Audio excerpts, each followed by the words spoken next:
सन्माननीय व्यासपीठावर माननीय शिवसेना पक्षप्रमुख उद्धव साहेब थोड्याच वेळात आपल्याला मार्गदर्शन करायला येणार आहेत. त्यांच्यासह शिवसेनेचे संपर्क प्रमुख व भूमपर्यायाचे उमेदवार मारुद्राप्पा मोठे, तसंच आमच्या तुळजापूरचे उमेदवार पाटील साहेब, हे दोन्ही उमेदवार या ठिकाणी हजर आहेत.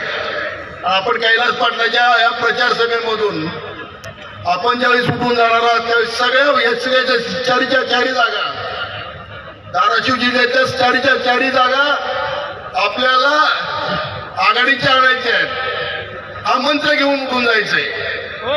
माझी तुम्हाला सर्वांना विनंती आहे कळकळीची की धाराशिव या मतदारसंघात कैलास पाटलांना उमेदवारी दिली शिवसेना पक्षप्रमुखांनी.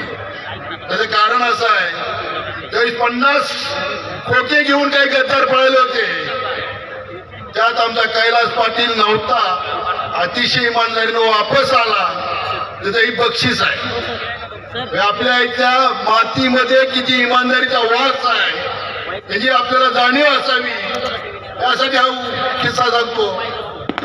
कारण धाराशिव मध्ये गद्दारीला थारा नाही मिळाला पाहिजे या दृष्टीनं आपण घराघरात जाऊन या येत्या 20 तारखेला धनुष्यबाणाच्या ऐवजी आपलं पहिलं धनुष्यबाण चिन्ह होतं, ती खोटं सांगायचं लोकांना. म्हणून आपलं जी चिन्ह आहे ती मशाल आहे आणि या मशालीच्या बटनावरच आपण बटन दाबायचंय. कारण बरेचसे लोक खोटं बोलत आहेत.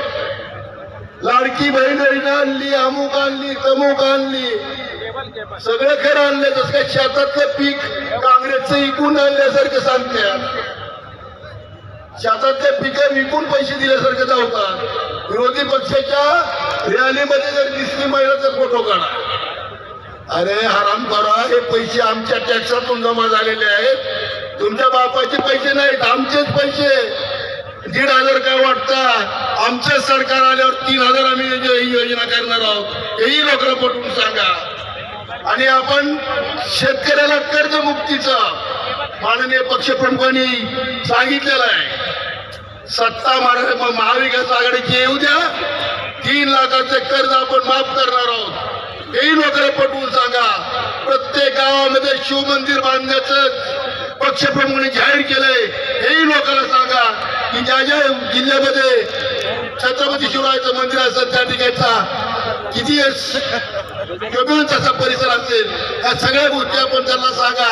ज्येष्ठाला तिकीट मोफत राहील महिलेला, हेही आमच्या सरकार आल्यावर करू. असे 5-6 कलम पत्रिका काढलेले आहे. तर आपल्याला विनंती आहे, मतदाराला सांगताना या सगळ्या गोष्टी लोकांपर्यंत गेल्या पाहिजेत. हे भामटेच झाले, काही खोटं बोलतात, अनेक कुटाणे करतात, रात्री पळून जातात. हे सगळ्या अशा पळणाऱ्या ज्या माणसानं पक्षानं मोठं केलं त्या माणसाची होऊ शकले नाही, ती तुमचे आमचे काय होणार आहे.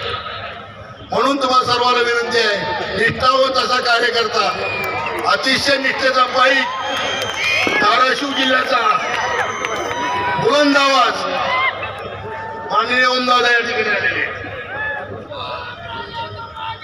आणि जसं ओमदादांना आजच्या वेळेस आपण जसा धाराशिवकरांनी हाबाडा दिला होता तसाच हाबाडा या इलेक्शन मध्ये द्यावा, एवढी विनंती करायसाठी उपाय.